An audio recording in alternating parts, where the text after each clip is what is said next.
Israel का इतिहास उस समय बहुत ही उथल पुथल से भरा हुआ था। मूसा के बाद यहोशू ने इस्राएल को कनान देश में पहुंचाया और भूमि का वितरण किया। लेकिन यहोशू और उसके साथियों की मृत्यु के बाद इस्राएल धीरे धीरे परमेश्वर से विमुख होने लगा। मूर्ति पूजा, अन्य जातियों के साथ समझौता और उनकी बुरी प्रथाओं में शामिल होना इस्राएल के लिए गंभीर समस्या बन गया। जब भी वे परमेश्वर से दूर जाते तब परमेश्वर उन्हें उनके शत्रुओं के हाथ में दे देता। शत्रु उनका उत्पीड़न करते, उनकी फसलें छीन लेते, गांवों को उजाड़ देते और इजरायलियों का जीवन दुखमय हो जाता। यही उस समय का चक्र था। लोग परमेश्वर से दूर जाते, शत्रु उन्हें सताते, लोग रोते चिल्लाते और फिर परमेश्वर एक न्यायी या उद्धारकर्ता उठाता जो उन्हें छुड़ाता थे। ऐसे ही कठिन समय में दबोरा का प्रकट होना हुआ। कनान का राजा याबीन उस समय अत्याचार करता था और उसका सेनापति सीसरा लोहे के 900 रथों का स्वामी था। 20 वर्षों तक उसने इजराइल पर कठोरता से शासन किया। ये 20 साल कोई छोटी अवधि नहीं थी। 2 पीढ़ियां बीत जाती हैं 20 साल में। इजरायलियों के बच्चों ने केवल डर और उत्पीड़न में जीवन देखा। गांव वीरान हो चुके थे, व्यापार के मार्ग सूने हो चुके थे। लोग खेतों में जाने से डरते थे क्योंकि शत्रु उनकी फसलें छीन लेते। परिवार टूट रहे थे, लोगों का विश्वास डगमगा रहा था और राष्ट्र का मनोबल पूरी तरह से टूट चुका था। परंतु ऐसे ही समय में जब लोग असहाय होकर पुकारने लगे, परमेश्वर ने एक स्त्री को उठाया। यह किसी के लिए भी चौंकाने वाली बात थी, क्योंकि उस समय समाज पितृसत्तात्मक था और नेतृत्व की बागडोर प्रायः पुरुषों के हाथ में रहती थी। परंतु परमेश्वर ने दिखाया कि उसके लिए कोई सीमा नहीं है। जब कोई उपलब्ध और विश्वास योग्य होता है तो वह चाहे स्त्री हो या पुरुष, परमेश्वर उसे अपने महान कार्य के लिए चुन सकता है। दबोरा का नाम हिब्रानी भाषा में मधुमक्खी का अर्थ देता है। यह नाम अपने आप में बहुत गहरा है। मधुमक्खी परिश्रम का प्रतीक है। वह मीठा शहद देती है पर साथ ही उसमें डंक भी होता है। दबोरा के जीवन में यही दोनों गुण दिखाई देते हैं। एक ओर वह परमेश्वर की भविष्यवक्ता थी जो लोगों को परमेश्वर का संदेश देती थी, शांति और न्याय स्थापित करती थी। दूसरी ओर वह एक योद्धा के समान दृढ़ और साहसी थी जो अपने लोगों के लिए शत्रुओं के सामने खड़ी हुई। बाइबल में दबोरा का परिचय लप्पीदोत की पत्नी के रूप में भी मिलता है। उसके पति के बारे में अधिक जानकारी नहीं है, लेकिन यही विशेषता है कि उसकी पहचान केवल पत्नी होने से नहीं बल्कि एक नबिया और न्यायी होने से है। वह उस समय इस्राएल की नबिया थी और लोग उसके पास अपने विवाद और समस्याएं लेकर आते थे। वह एप्रैम और बिन्यामीन के बीच एक खजूर के पेड़ के नीचे बैठा करती थी। लोग दूर दूर से यात्रा करके उसके पास आते थे और वह न्याय करती थी। उस खजूर के पेड़ का नाम ही दबोरा का खजूर का पेड़ पड़ गया। यह दृश्य अत्यंत रोचक और भावुक है। एक स्त्री खुले आकाश के नीचे एक पेड़ के नीचे बैठी है और उसके चारों ओर लोग इकट्ठा होते हैं। वे अपनी समस्याएं सुनाते हैं, विवादों को रखते हैं और दबोरा न केवल न्याय करती है बल्कि उन्हें परमेश्वर की ओर भी मोड़ती है। यह स्थान केवल न्याय का नहीं बल्कि आध्यात्मिक मार्गदर्शन का स्थान बन गया था। दबोरा की सबसे बड़ी शक्ति उसका परमेश्वर के साथ गहरा संबंध था। जब चारों ओर अंधकार हो, लोग हताश हों, शत्रु का डर हर किसी के दिल पर छाया हो, ऐसे समय में कोई व्यक्ति केवल तभी साहसी हो सकता है जब उसका विश्वास दृढ़ हो। दबोरा ने हार नहीं मानी। उसने केवल शत्रु की शक्ति को नहीं देखा बल्कि परमेश्वर की महानता को देखा। उसने केवल निराशा को नहीं बल्कि आशा को पकड़े रखा। यही कारण है कि लोग दबोरा के पास आकर्षित होते थे। वे जानते थे कि दबोरा में परमेश्वर की आत्मा कार्य करती है और उसकी वाणी में सामर्थ्य है। उस समय इस्राएल का नेतृत्व केवल सैन्य शक्ति से नहीं बल्कि आत्मिक शक्ति से भी आवश्यक था। दबोरा ने दिखाया कि सच्चा नेतृत्व केवल पद या शक्ति से नहीं आता बल्कि परमेश्वर पर भरोसा करने से आता है। जब लोग निराश थे, दबोरा ने उन्हें आश्वासन दिया। जब लोग बंटे हुए थे, दबोरा ने उन्हें संगठित किया। जब लोग न्याय के लिए पुकार रहे थे, दबोरा ने उन्हें परमेश्वर के वचन से मार्गदर्शन दिया। दबोरा की कहानी हमें यह सिखाती है कि परिस्थितियां कैसी भी हों, यदि कोई व्यक्ति या स्त्री परमेश्वर के हाथ में अपने आप को सौंप दे तो वह उसे महान कार्यों के लिए इस्तेमाल कर सकता है। वह केवल एक घर की स्त्री नहीं रही बल्कि एक राष्ट्र की माता कहलाई। उसके नेतृत्व में न केवल युद्ध लड़ा गया बल्कि इस्राएल ने शांति का भी अनुभव किया। आज के समय में जब हम दबोरा को देखते हैं तो यह समझना जरूरी है कि उसकी कहानी केवल अतीत की कहानी नहीं है बल्कि वर्तमान के लिए भी संदेश है। जब परिवार टूटते हैं, समाज अन्याय से भर जाता है, जब लोग अपने विश्वास से दूर होते हैं, ऐसे समय में परमेश्वर आज भी दबोरा जैसे पुरुष और स्त्रियों को उठाता है। वे लोग जो प्रार्थना में दृढ़ रहते हैं, जो न्याय और धर्म को पकड़ते हैं, जो कठिन परिस्थिति में भी हार नहीं मानते। दबोरा हमें चुनौती देती है कि क्या हम भी अपने समय में खड़े होंगे? क्या हम भी परमेश्वर के बुलावे के प्रति आज्ञाकारी होंगे? दबोरा का जीवन यह भी दिखाता है कि परमेश्वर का चुनाव किसी विशेष लिंग या समाज पर निर्भर नहीं करता। उस समय लोग शायद सोचते होंगे कि क्या एक स्त्री हमारा नेतृत्व करेगी, लेकिन परमेश्वर ने यही किया। उसने दुनिया के विचारों को तोड़ दिया और दिखाया कि उसके लिए न तो स्त्री छोटी है न पुरुष बड़ा, उसके लिए केवल विश्वास मायने रखता है। इस पहले भाग में हम यह भी सीखते हैं कि दबोरा की वास्तविक शक्ति उसकी प्रार्थना में थी। उसने न तो बड़े सैन्य साधनों पर भरोसा किया, न ही अपने अनुभव पर। उसकी दृष्टि केवल परमेश्वर पर थी। यही कारण है कि वह लोगों को आत्मविश्वास दिला सकी। यही कारण है कि जब लोग हार मान चुके थे, वह खड़ी हो सकी और कह सकी, यहोवा हमारा उद्धार करेगा। इस तरह यह भाग हमें दबोरा के समय की पृष्ठभूमि, उसकी बुलाहट और उसके नेतृत्व की पहली झलक देता है।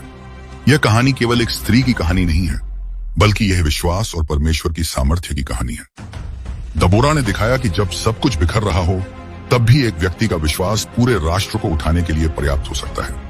यही कारण है कि उसका नाम सदियों बाद भी सम्मान से लिया जाता है और उसका उदाहरण आज भी प्रेरणा का स्रोत है।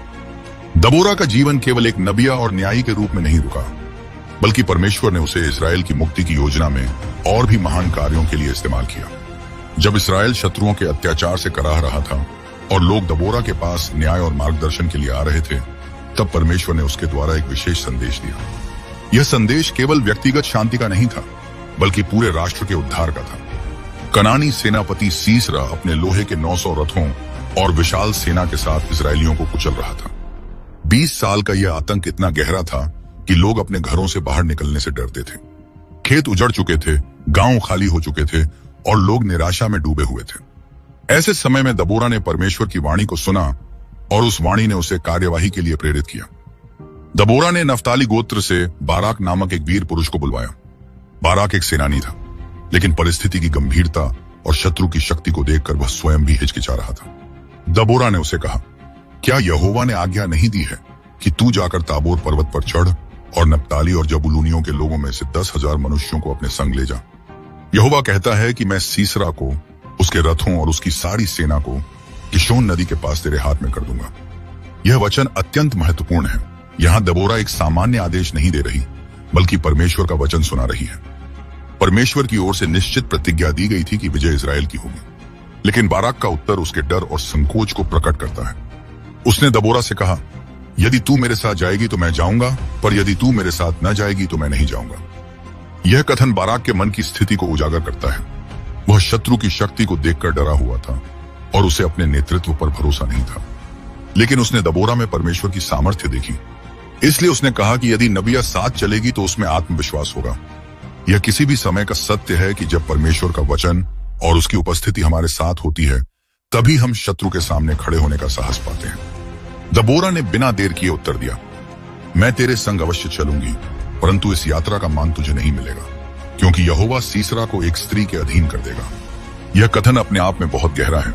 यहाँ दबोरा यह स्पष्ट करती है कि विजय का श्रेय केवल बाराक को नहीं मिलेगा, बल्कि परमेश्वर यह कार्य एक स्त्री के द्वारा पूरा करेगा। यह केवल भविष्यवाणी नहीं, बल्कि परमेश्वर की योजना थी कि इस युद्ध में पुरुषों की शक्ति नहीं, बल्कि परमेश्वर का अद्भुत तरीका विजय दिलाएगा। इस प्रकार दबोरा और बाराक ने मिलकर युद्ध की तैयारी शुरू की। 10,000 लोग ताबोर पर्वत पर इकट्ठा किए गए। यह सेना सीसरा की सेना की तुलना में बहुत छोटी थी।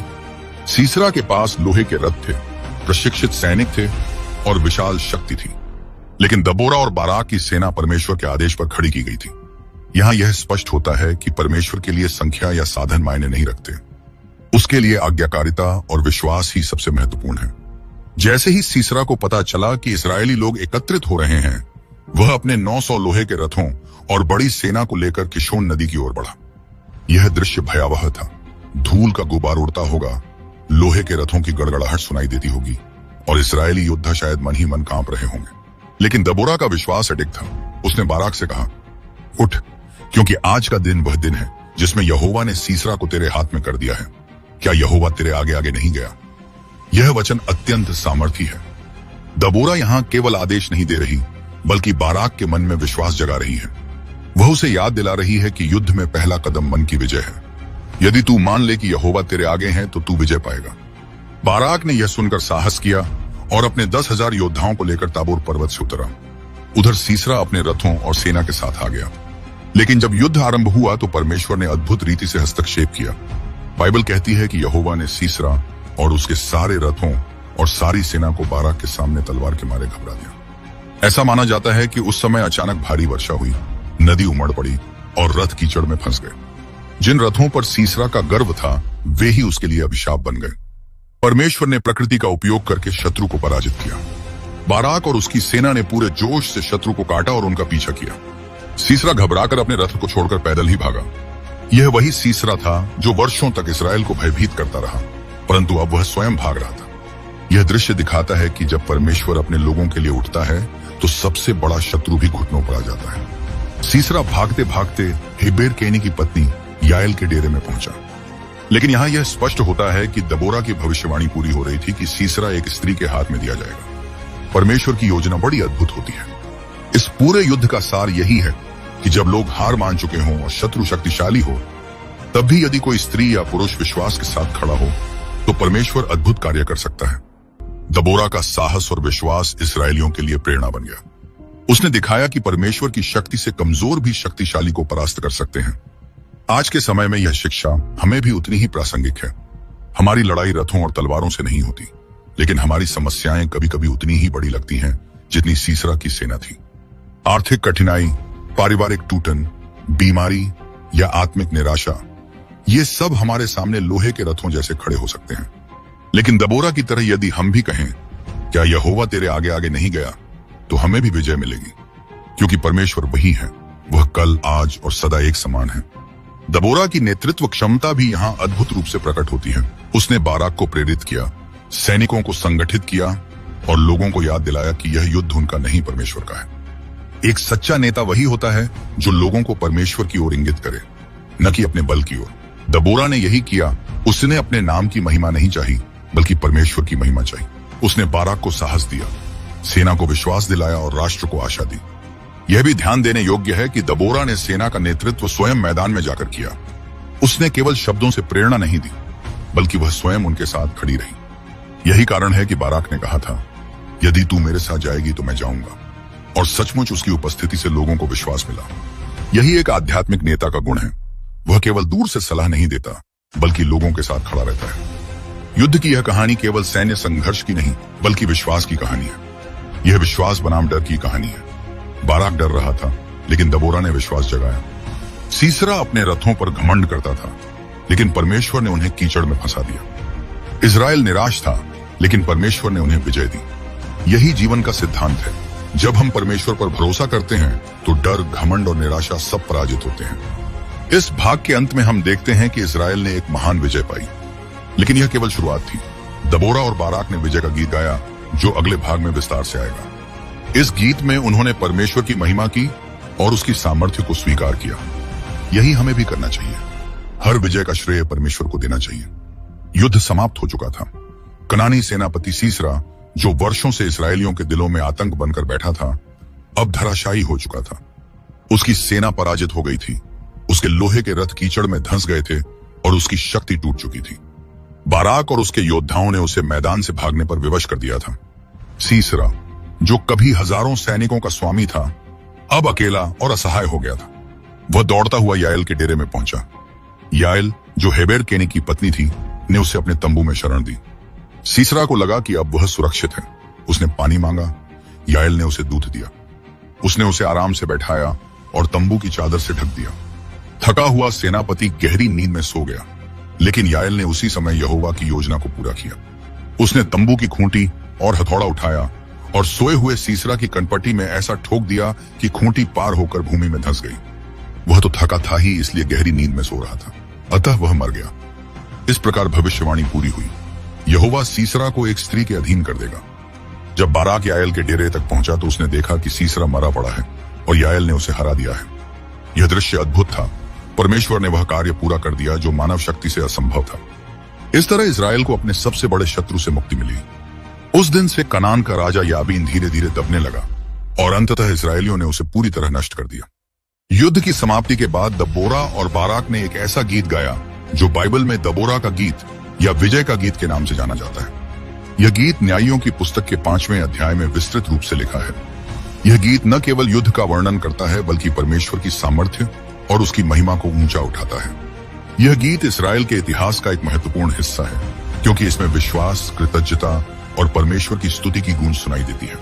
गीत की शुरुआत इस प्रकार होती है, जब इसराइल में प्रधान लोग प्रधान हुए और जब लोगों ने अपने आप को प्रस्तुत किया, तब यहोवा को धन्य कहो। यहाँ एक गहरा सत्य छिपा है।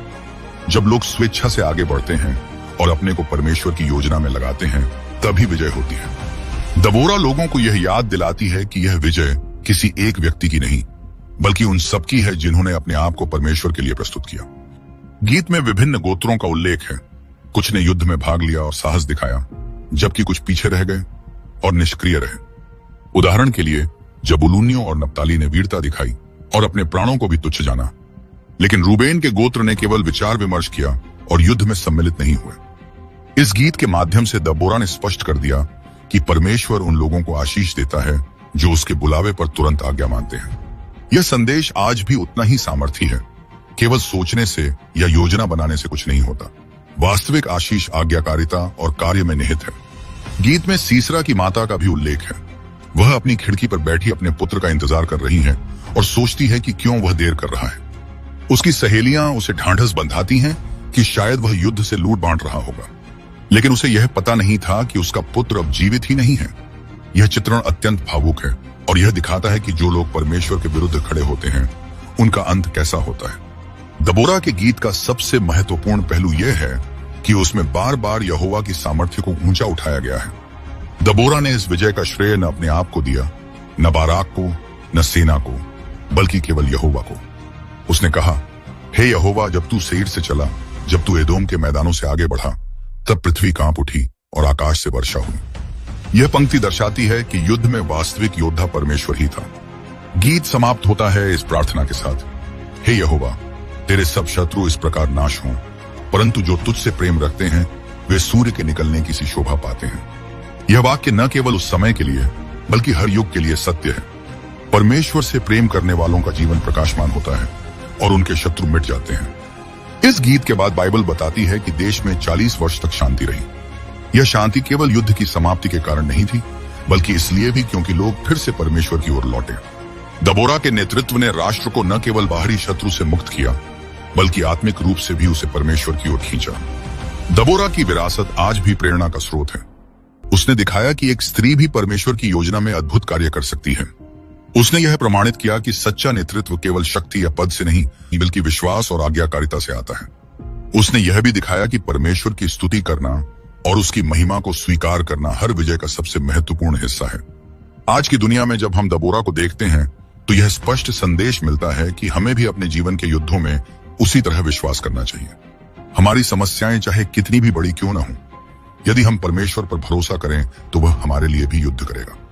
हमें दबोरा की तरह निडर होकर खड़े होना है, दूसरों को प्रोत्साहित करना है और परमेश्वर की सामर्थ्य को स्वीकार करना है। दबोरा की कहानी केवल अतीत की एक घटना नहीं है, यह हर युग में बोलती है। यह हमें सिखाती है कि स्त्रियों की भूमिका विश्वास के कार्यों में कितनी महत्वपूर्ण है। यह हमें दिखाती है कि नेतृत्व का असली मापदंड विश्वास है। यह हमें याद दिलाती है कि विजय के बाद भी विनम्र रहना और परमेश्वर की महिमा करना आवश्यक है।